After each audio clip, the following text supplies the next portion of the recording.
Happy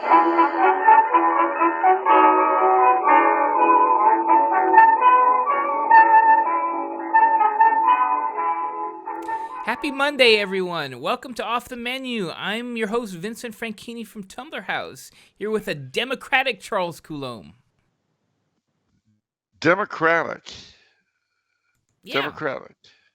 Well, actually, that's partly true. You notice on my lapel pin, it's got a flag. Yeah. And it's the flag of the People's Democratic Republic of Korea. Wait, what?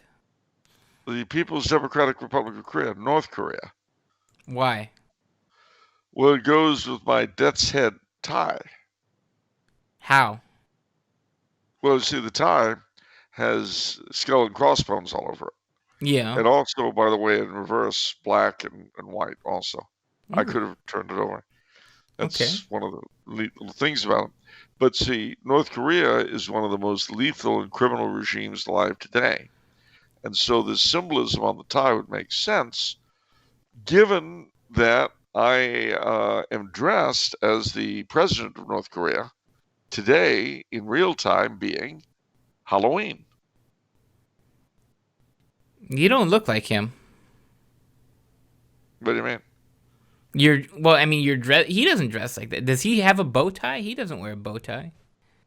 No, but it's suggestive. It's symbolic. Oh, okay. Well, At any rate. But that's not democratic, though. Yeah, no, it's People's Democratic. They just say that, though. Well, that means it's true. I mean, did you ever watch MSN or CNN? Yeah. Okay, well, if they say something, it's true, right? Gotcha there, smart guy. Yeah, you'd never come back for that one, do you? I didn't think so. Basically, you have to accept the fact that if a worthless moron makes a definitive statement, you're stuck with it. And you have to accept it. Fair enough, Charles. Okay, so be it. I gotcha. You see, you got me. You don't have any comeback. Moreover, today is Halloween, and I am doing Halloween magic.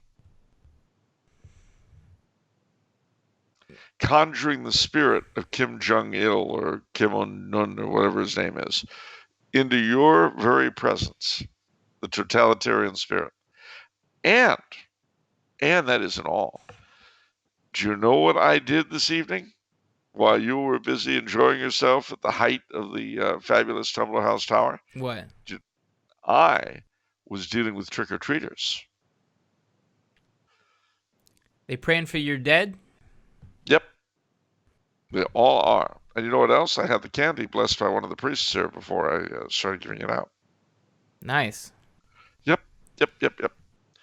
So I magically turned trick-or-treating into souling. And that isn't all.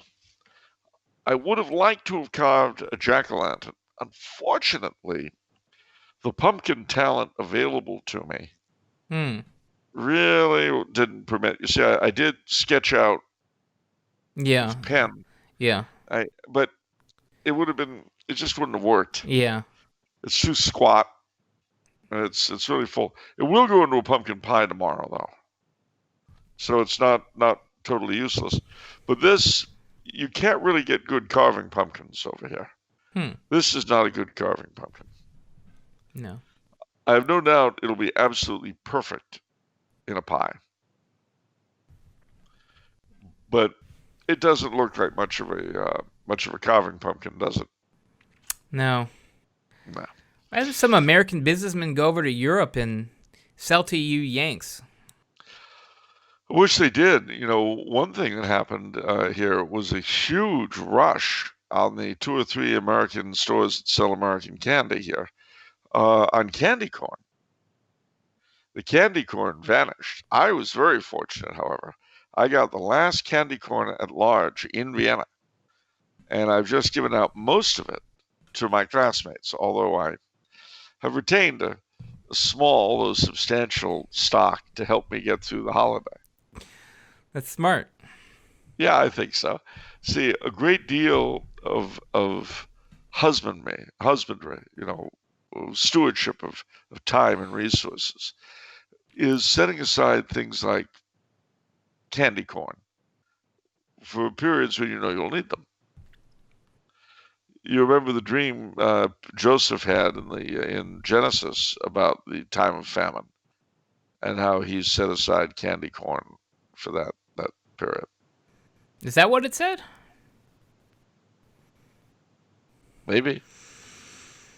Could be true. How do you know that in the original Aramaic or Hebrew, the word used for grain didn't include candy corn? Well, you got me there again, Charles. Yep. It all takes the right kind of mind to figure this important stuff out, I'll tell you. You can't be a normal kind of guy. You've got to be a real visionary. A visionary. That's the word I want. Thought leader. A thought leader. That's right. That's right. A thought leader. An internet personality. Yeah, you're an internet personality. I do. I mean, I like that because it's so ambiguous. It could mean anything at all. It's true. And as I say, I really want to start 50 famous internet personality schools. Where you get people, and you notice how they kind of vanish too. Milo is gone. Oh, really? Well, have you heard anything from him? Well, I didn't follow him to begin with, so. Well, me neither. But I mean, he used to impinge on your consciousness whether you wanted him to or not. And I don't hear anything about him. No. Oh well. Could there be a retirement home for old internet personalities that I could perhaps, like the motion picture home in Woodland Hills, old internet personalities who are down on their luck could retire and be taken care of in their twilight days? Yeah, I guess so. I think that'd be good. I'd like that. I'd like to be able to go to an old internet personality home when another 10 years. Did you vote, Charles? Did I vote? Of course I voted. I'm Democratic. I heard you say so yourself.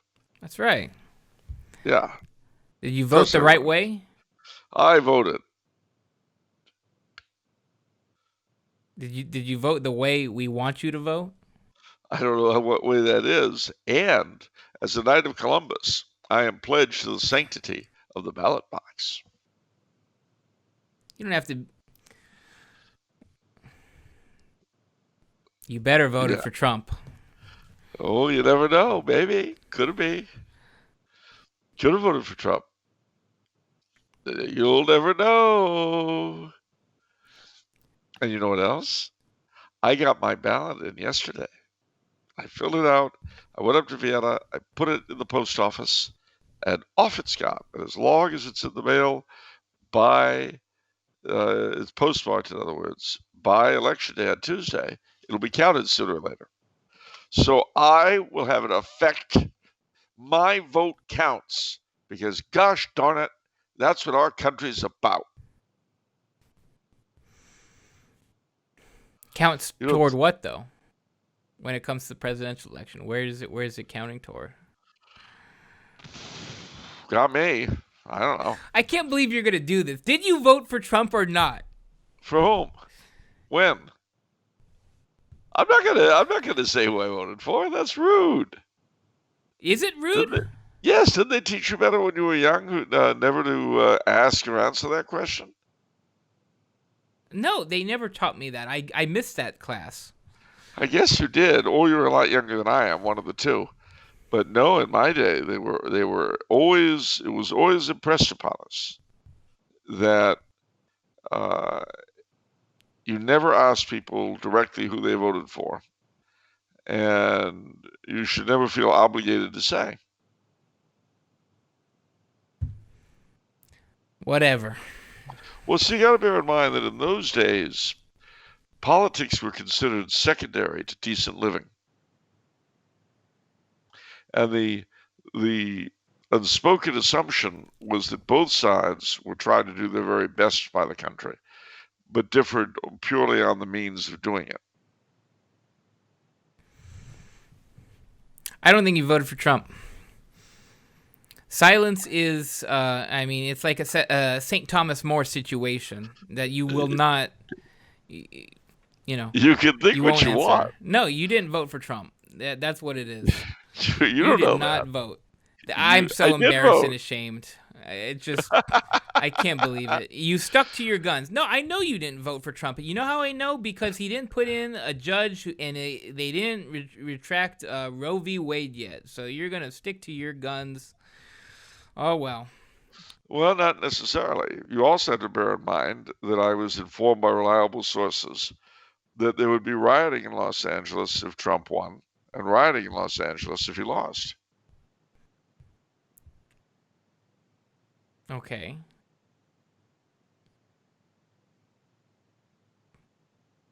You underestimate my devotion to the city of my residence. So that's not going to impact your vote because it's riots either way. Yeah, but it would impact my vote. The annoyance value would. It's quite possible that I would simply vote for him just to the morons. You can't do that. That's an obscene gesture. I did that and I Well, got in trouble. yeah, but you're not the talent. You're only the producer. Oh, okay. I'm the talent. Have you ever seen a movie where they have the producers or the directors doing the love scenes? No. Same thing here. Okay. Okay, You so seem very confused. But to answer your question, no, I voted. I voted by conscience. I voted the way I felt I needed to, and I voted for the better good of the country, as I'm sure all of my fellow citizens did, because that is what democracy is about. That's why, however stupid someone is outside the polling booth, the minute he goes in and starts touching the felt to the ballot, he becomes brilliant. so you voted That's for Kanye West what, as vice president. no, I did not. How come you can say, all right. Wow. Okay. I didn't vote for Kanye West. All right, fair enough, I know Charles. I'm saying who I didn't vote for vice president. I didn't vote for Kamala Harris. Well, thank God for that. A lot of people I didn't vote for on that ballot. In fact, you're going to be shocked to know I only voted for one. Did you vote for the ASP? They didn't appear on the ballot. I can't remember the other ones. What is it? So I know Green Party was on there. Oh, they sure were. I forgot the other The one. American Independent Party was there with Kanye West as vice president and Rocky Rivera as president. Yeah. But we know I didn't vote for them because I didn't vote for Kanye West. And you also could have abstained on that because you don't have to vote for everything. I could have, but you I didn't. Yeah. Okay. All right. Well, enough of this. If you're gonna act like a prima donna and try to create some intrigue and all this and that, we're just gonna move on. Yeah. I've already answered your question, but you're too frustrated and annoyed to realize the answer is staring you in the face. What's the answer? Would you say that to Miss Marple? Of course not. You're the detective. You've got to figure it out. So what do we know? We know that I didn't vote for Kanye West as vice president, which presumably means I didn't vote for Rocky Rivera as president. We got that out of the way. We also know I didn't vote for Kamala, and thus, presumably, I didn't vote for Uncle Joe. So that leaves the Greens, the Libertarians, Peace and Freedom, and the Raspublicans. Now, of all of those, which would I have been likeliest to vote for? I mean, I should hope the Republicans. You should. But you could have abstained. But I didn't. I told you. So you voted for Trump. I'll never admit it. Okay, that's good enough for me. Your secret's safe with us. That's good. Good. That makes me happy then. Okay, good. I can give you a nod of approval. I can give you a Jeremiah Johnson epic nod. And if you want to feel that way, I'm glad you do. Now you're trying to. Now, yeah. Okay.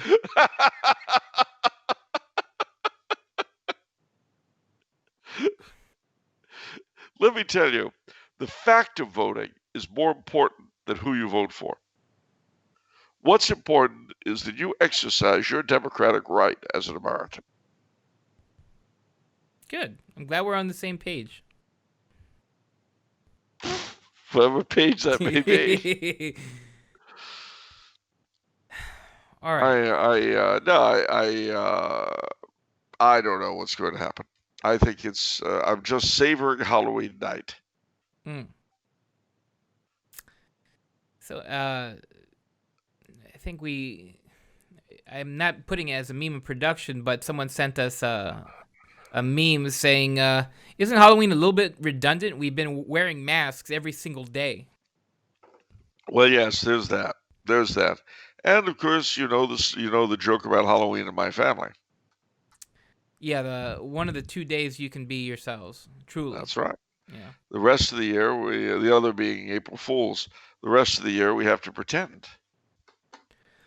But we do a good job of pretending, don't you think? Very good job. Thank you. I feel better. All right. Let's move on. One question though before we do. This is Halloween night. This is when the ghouls, the goblins, the fairies, the witches, the ghosts, and all that come out to play. So my question is, have you noticed anything interesting with the elevator? No, what have you noticed, Charles? I haven't noticed anything. I'm asking you. I'm in Austria. There has been nothing. I'm not gonna lie. I haven't used the elevator recently. Because it's Halloween. Somebody's afraid to use the elevator for fear you're gonna stop somewhere. Is that it? You think I'm stupid? No, I'll never say that. Never. Yeah. I see. So basically, what you're telling me is there's a 24-hour period during which you stay away from the elevator. Yeah, because I'm smart. I see. Do you send any of your minions up and down to the elevator? Yeah, it happens from time to time. You need to get stuff done, right? And Have any of who your else minions is going to do things other than my minions? have any of them failed to return? Gosh, I can't recall. I have no recollection. Oh, that happens a lot at the Tumblr House Tower. When we're dealing with this kind of issue.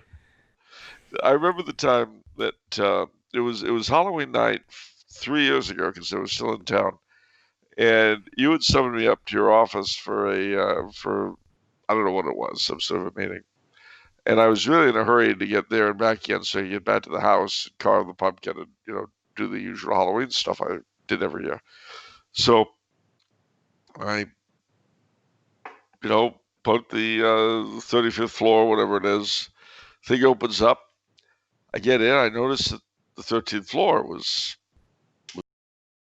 and much to my shock, although I hadn't pushed it, the elevator stopped at the 13th floor. And then the door opened. And then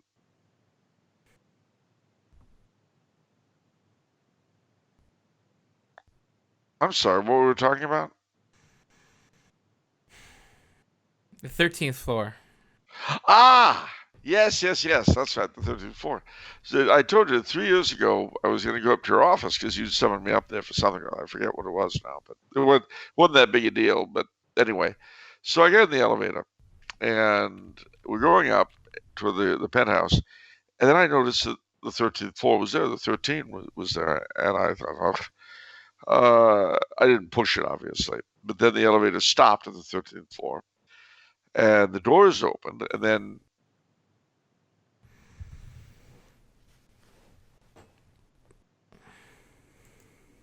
I'm sorry, what were we talking about? We're moving on to the memes of production.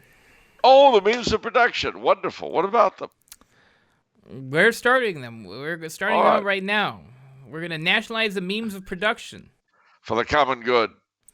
Right. First one is from A comment from Oswald Dupree.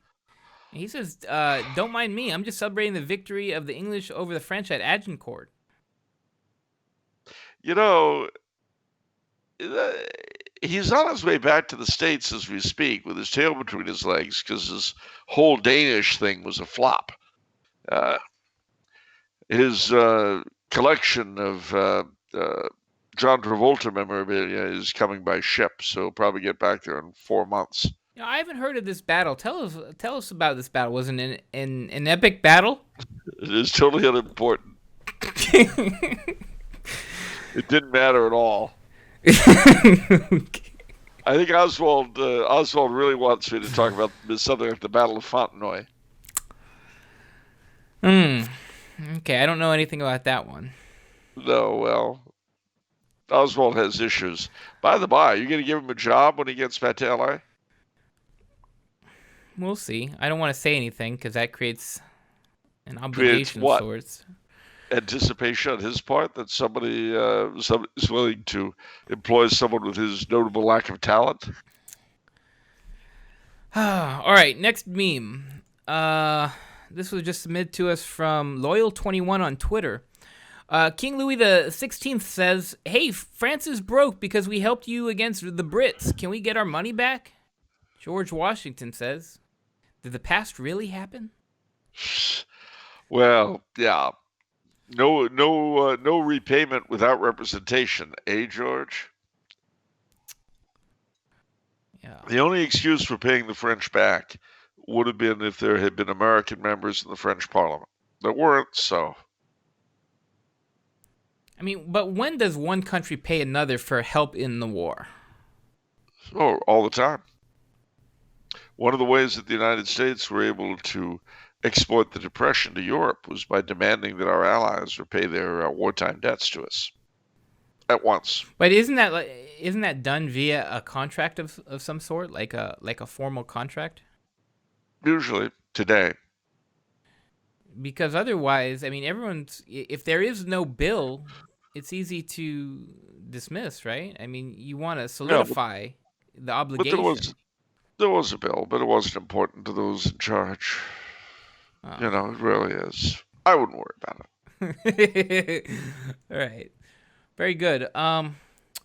Okay, that's it for the memes. Okay.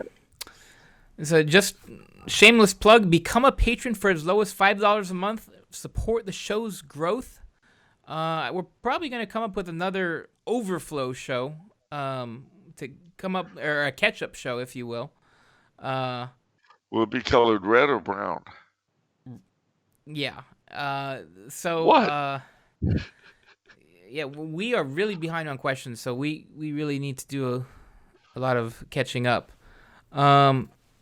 But yeah, become a patron, get your questions asked, get a lot of exclusive content, all our pre-shows, probably over 30 hours now. And then I want to do another sort of promotion, kind of a special promotion here. So the total consecration to Mary, there are many opportunities around the year, for a Marian feast day, but I am very partial to doing it for the Immaculate Conception because, for one, I just am very partial to the Immaculate Conception, the feast, but that's also when I did it. So that begins November 5th, ends December 8th. If you want to do that, that's so there's special preparation involved. Buying True Devotion to Mary by St. Louis de Montfort is that'll help you prepare. There's special reading that you can do for each week of that preparation. Anyhow, I invite you all to anyone who hasn't done it yet to do so. If you've already done it, you can renew it. I plan to do kind of a renewal this year. So I'm pretty excited for that. Me too. Yeah. I am as well, actually. A lot of people here are. Did you do yours for the Assumption? When was yours? This year it's going to be for the Immaculate Conception. Oh, okay. But when you first did it. Yes, it was for the Assumption. Yeah. Yeah, it's very important. Very important. One of the most important things you can do. I believe, as a Catholic, is to consecrate your life in that way. But the Immaculate Conception, I guess another reason why I'm promoting it, it's especially fitting for Americans because, that's, what's the word? She's the patroness of the United States. So there you go. Are you looking something up, Charles? I'm just thinking. It is Halloween, and yet at the same time, it's election year. I don't know. I think we need this year, this time, this day, we need new vision.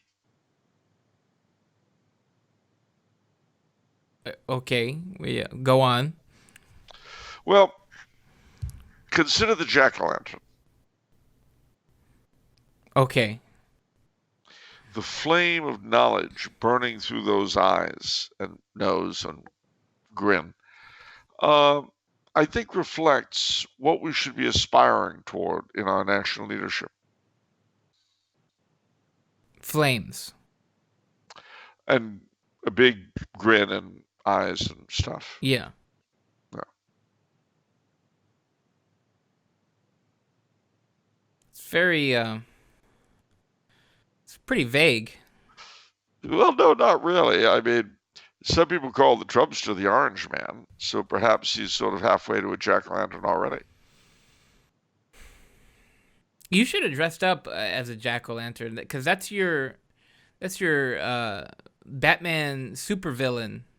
No, supervillain / superhero. Superhero. Yeah. Yeah. I mean, everyone, like Spider-Man, everyone thinks jack-o'-lantern is bad. But he's really good. So you say. Yeah, he's a hero. He robs to the rich and gives to the richer, or the poor. Or yeah, he's great. He's not a hero. He's chaotic neutral. Oh, like chaotic neutral can't be heroic? I think chaotic neutral can be incidentally heroic. I'm sensing frustration with jack-o'-lantern. That's correct. Here's a superhero for our time. Why?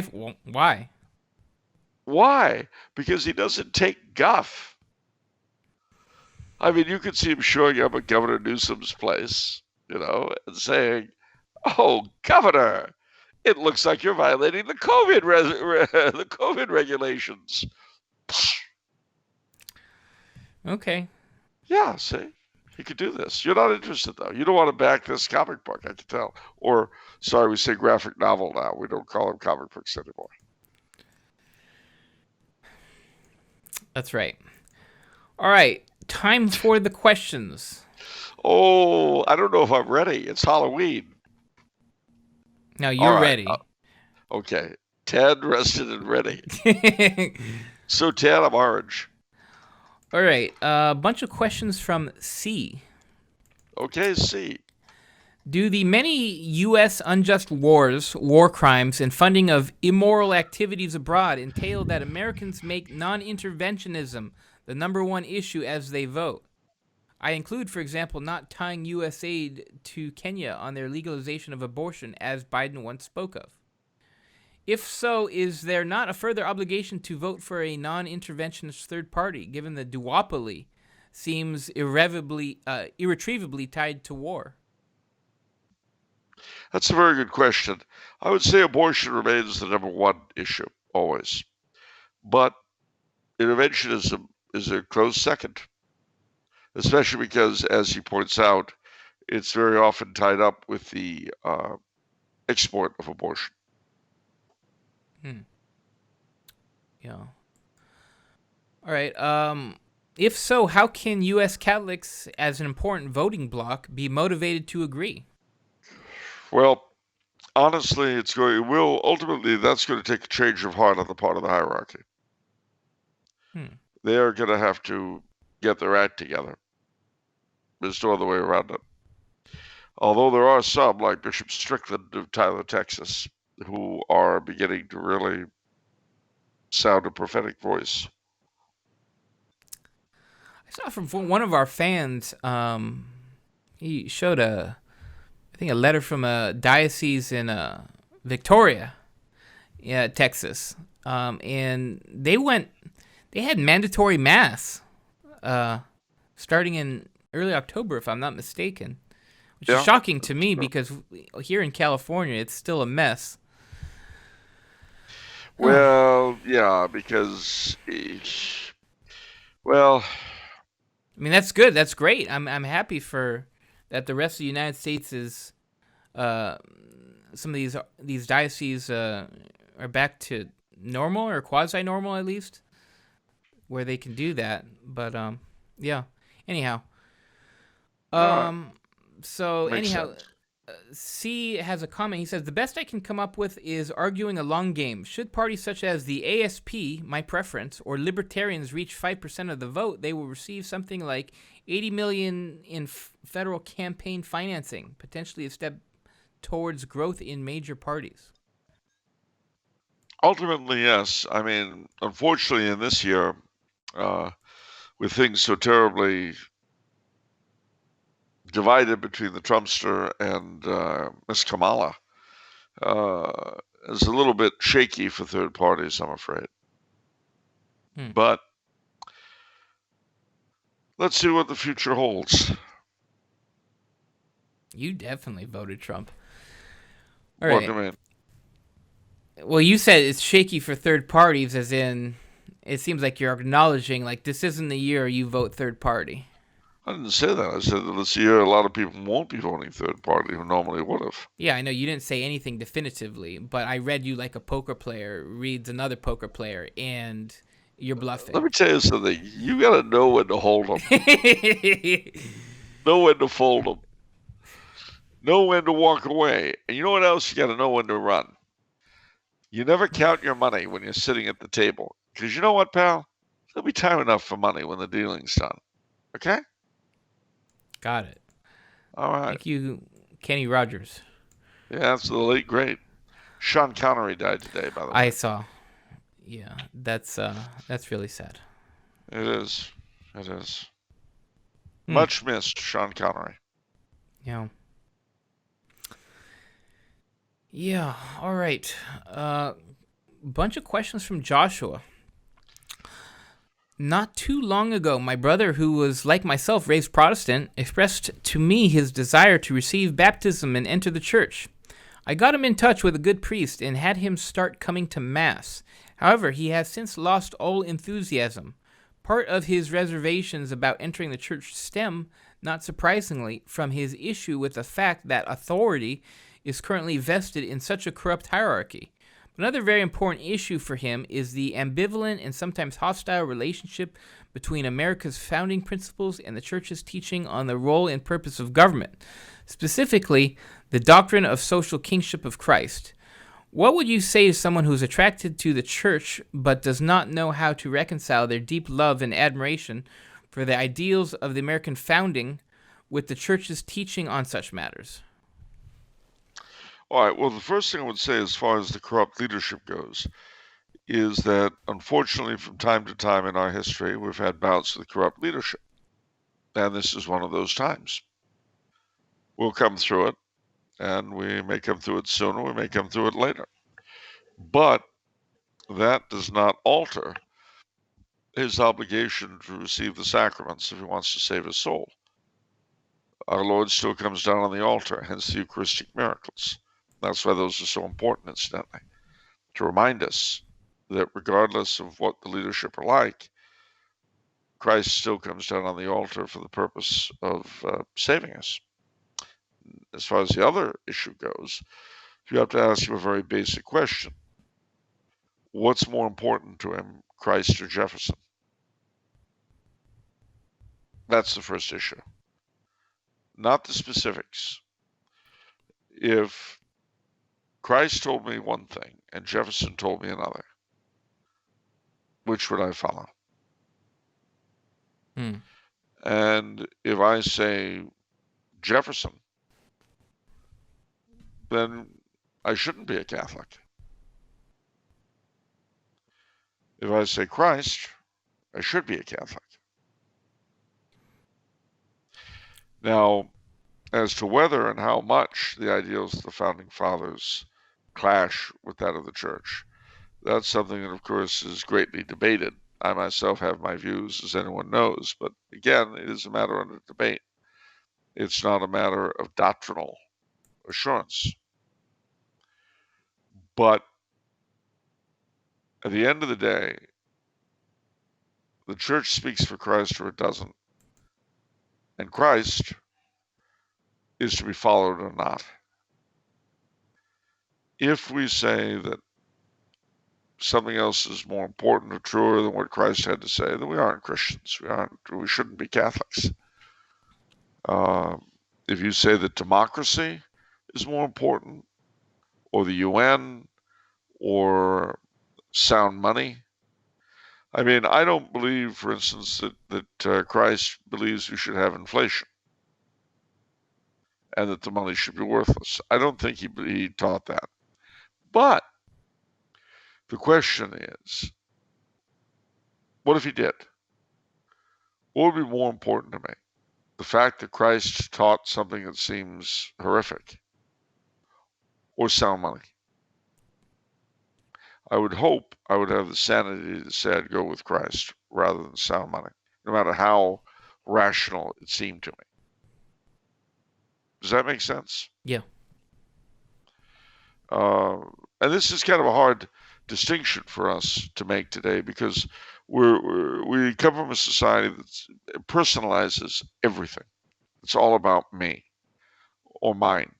So I mean, when I discuss the very bad nature of our intervention in World War One, very often someone will say, "Well, my grandfather was a hero in World War One."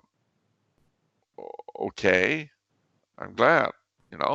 I'm sure he was. I'm sure he deserved the medal, and God bless him. God bless you. But that doesn't mean a thing. It doesn't affect whether World War One was a good thing or a bad thing. That's a whole other issue. So similarly, you have to ask your brother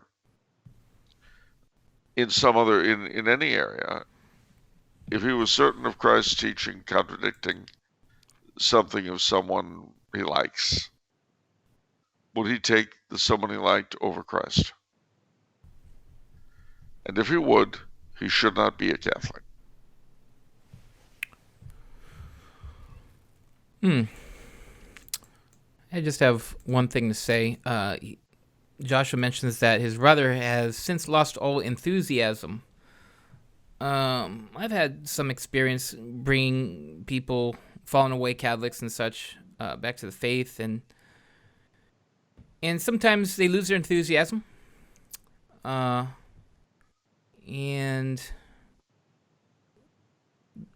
the one commonality that all these people have who lose their enthusiasm, or they have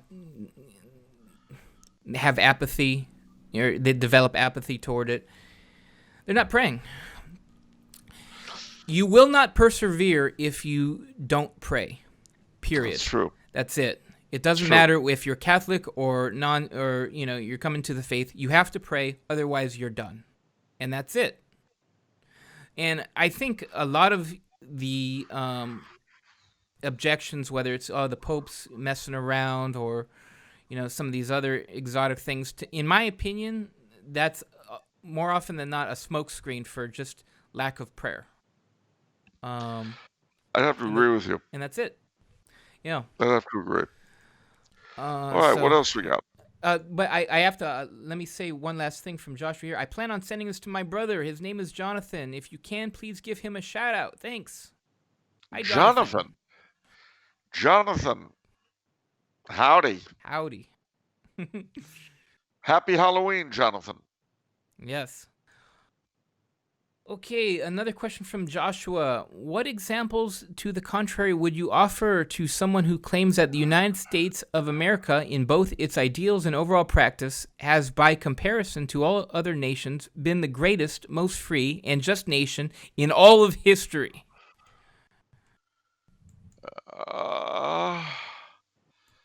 Make it stop, Mommy. Make it stop.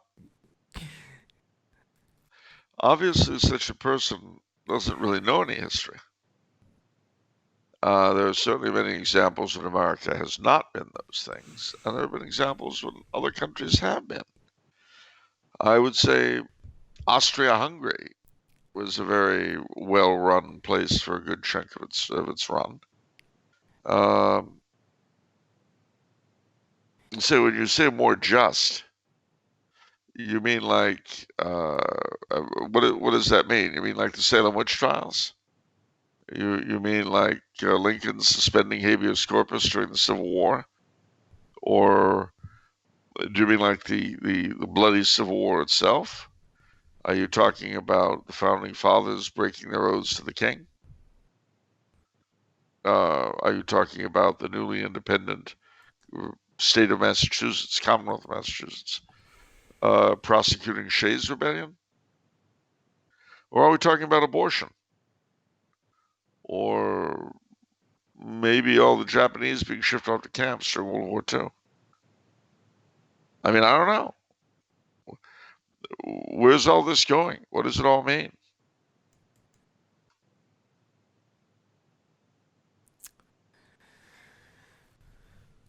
Okay, couple questions stemming from that. One, do you feel history books actually have that perspective of what he just asked? I don't read a lot of sort of modern history, but is that really um Well, they used to imply it. When I was a kid, most American histories implied that. Now they do the opposite. And now, America is just this land of dead Indians and enslaved blacks, hmm, which is a part of the truth, but not all of it by any stretch. okay. So, if the United States is not the greatest, most free and just nation in all of history, which nation is or was? There isn't one. It's a silly thing to say anyway, Wow. because there's so many ways to define those terms. Um, it's a ridiculous thing to say. It is called American exceptionalism. I know exactly what it is, and I'm telling you, America certainly has had some wonderful moments. Invented the cocktail above all, but to make a statement like that is asinine. Well, in relation to in looking at all nations ever, how about the one that is structured equitably, has social mechanisms that are very effective at promoting the common good? Yes, except that today we understand, certainly in woke culture, that the United States was never like that. It was all about murdering Indians and enslaving blacks. No, I'm asking you to talk about governments that did it well, right? Well, I mean, there are quite a few. I think that, for instance, the Spanish in Latin America, Hmm. after the excitement of the conquest was over, Hmm. did an amazing job. Uh, Austria-Hungary, uh, pre-revolutionary France, a lot of them. Okay. All right. Another question from Joshua. What book or books would you recommend that offer a good, concise defense of monarchy against the most common objections to it? Well, it so happens I would recommend a book called Star Spangled Crown. And Hmm. I would recommend another book called Blessed Emperor Charles, The Legacy of a Holy Emperor. Wow. I- any books not written by By whom? that obscure author? An obscure author. Uh, yeah, Monarchy and Money Power. I forget the name of the author. Hmm. Uh, of course, Fay, Bernard Fay, Louis XVI, The End of a World, Otto von Habsburg, The Social Order of Tomorrow, Erich von Kuehnelt-Leddihn, Liberty or Equality. Ooh, we sell that one. Do you? Yeah, I added to his story, yeah, because and that's personally on my reading list too, because after learning about him a little bit, you two have such similar worldviews. It's interesting to me, and reading, seeing some of his quotes, strikes me as someone that is worth reading. He really is. He really is. He did have a great influence on me, and it was actually the Archduke Otto that pushed me in the direction of his work. Okay. A question from Theo. Please, could you explain the Portuguese Colonial War? Why did Portugal try to preserve its overseas empire where other European powers willingly and rapidly decolonized? What was the effect of the overseas wars on the fall of the Estado Novo and the transformation of Portugal from a Catholic country to a secular one? Well, that's a very good question. The answer is Salazar. You see, you've got to remember that the pressure on the European powers and our allies to leave their European colonies came primarily from a devil's bargain of the United States and the Soviet Union ganging up on them. And when they would get rebels, very often both the Americans and the Soviets would arm the rebels. Our policy in dealing with our European allies over their colonies is very, very bad, very nasty. Again, over the past months, we've heard all these innumerable mouths from both ends of academics yapping about a need for historical reckoning. Our penchant for betraying our allies is something that really should come out more. We should discuss it, expand the conversation. The Dutch, the Belgians, the French, the British. The thing was that they all had governments that at the end of the day were not willing to take on both the United States and the Soviet Union. But Portugal was run by that man Salazar, who, amongst other things, believed that Portuguese colonies were not only a God-given possession, they were a God-given obligation. And he was afraid that if he turned over those colonies to the revolutionaries, they would become utter pits of bloodshed and horror. Oddly enough, when in the end Portugal did succumb to the pressure after Salazar died, all of their colonies became just what Salazar feared. So the Estado Novo was overthrown primarily because of the refusal of Salazar's successor to pull out.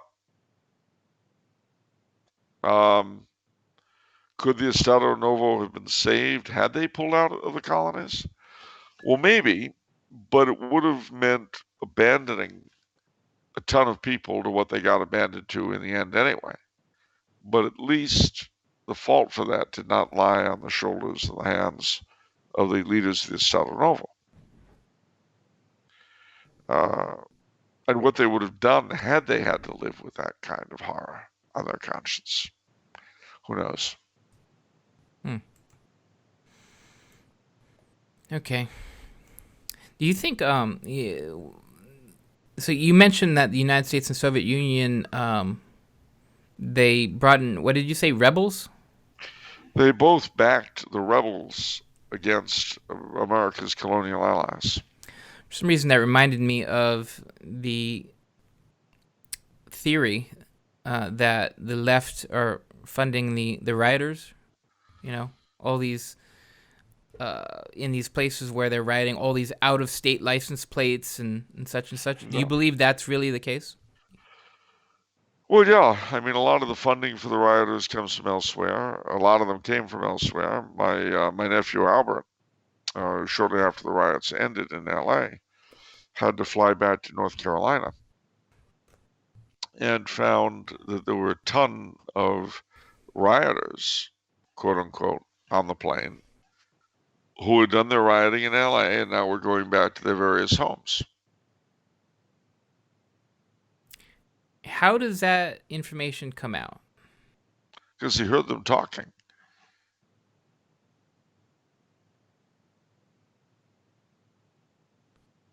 Wow. Well, there's nothing wrong with it. If a man like George Soros has money to invest, I think you should be able to invest it in civic action. Civic action. Yeah. Civic improvement, self-help. Or helping yourself if you're a looter. Okay. You'll never hear me attack George Soros. The man is a living saint. I'm really eager that your prediction about Trump and Soros to come true. Because you said if Trump gets reelected, he's going after Soros. I believe so. I definitely believe so, especially if the riots don't stop. If, there are all these threats that if the Trumpster is reelected, the rioting will go on and, until they get rid of him and this and that. If I were the Trump, I would come down on little George Soros with both heels right in his stupid face.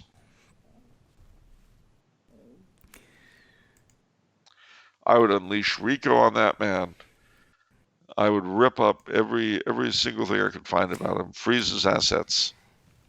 He's got the right personal attorney for it. Apparently, Rudy Giuliani is going by personal attorney for Trump now. So you talking about Rico? That's the man right there. Oh yeah. That would be fun. I think, I think one reason why they're so furious about the Trumpster when the possibility was winning is that there will be a terrible vengeance if he wins. I could see it. But he was talking a mean game about locking Hillary up. Nothing happened to her. He isn't talking about locking George Soros up. I know, but in terms of like vengeance and justice and stuff like that. No, that was before 4 years of continual abuse. I mean, people have limits.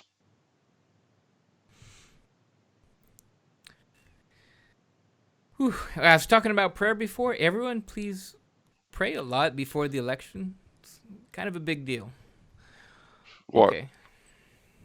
The election of the United States. Oh, I know it's not a big deal to you because you're in Austria, and it's like, well, if it burns, let it burn. Hey, but us here in the United States, we're in the trenches taking grenades here. You see? Okay, firstly, I have never said that, never would. I've already been accused of being an expatriate because I'm over here. Yes. And everyone who feels that way, I've got one thing to say to you. Well, two things. What? Stuff it. Okay. Final question today is from Oscar. All right. I am of Mexican birth, but have lived a good chunk of my life here in the U.S. of A. As such, El Dia de los Muertos has always been a part of this time of the year for me, but not something I really got into as most of my dead family members are in Mexico. So I cannot take time off to go visit their graves. Having said this, I don't know if it's my acquired Puritan overtones, but it seems like such a pagan celebration, or at least how it is celebrated now. The movie Coco is a prime example. Quote, "It's the time of the year when God lets the soul out to visit their family," end quote. Quote, "We leave them offerings so they can enjoy them during their visit," etc.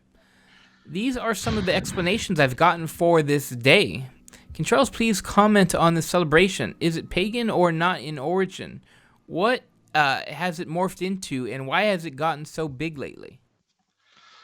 All right. No, it is not pagan in origin. In fact, it's very general. Here in Austria and throughout Central Europe and in France and so forth, All Saints' Eve and All Souls Day the night of All Saints and All Souls Day. People visit the graves, they light candles. At night, it's amazing to be in the cemeteries here with all the candles. It's just beautiful beyond imagination.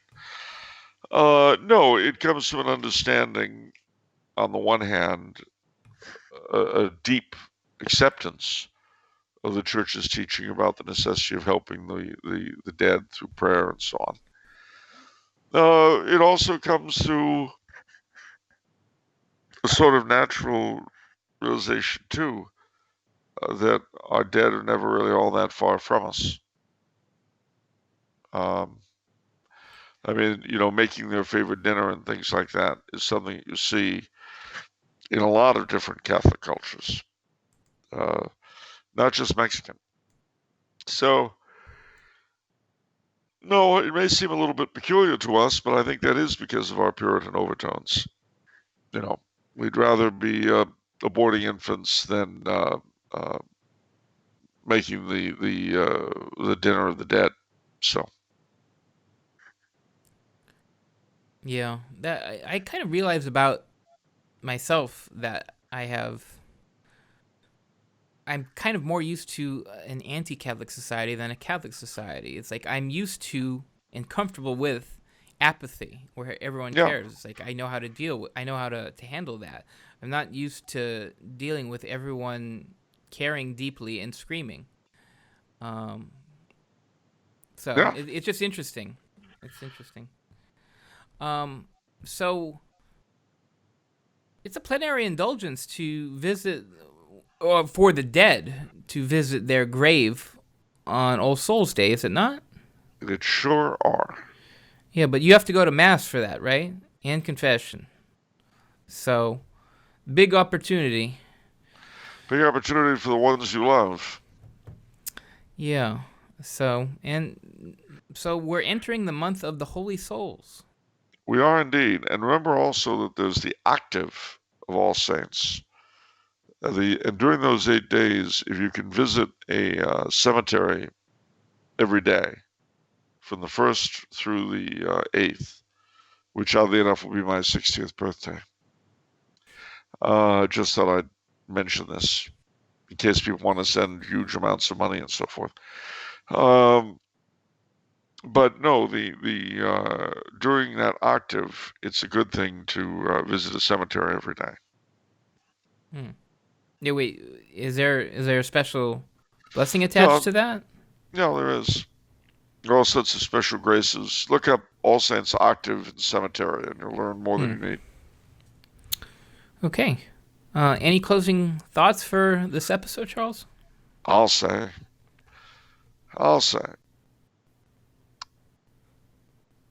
Halloween is here. The beginning of the long season of celebration that extends all the way to Mardi Gras, including Advent. As I've said before, I'll say it again.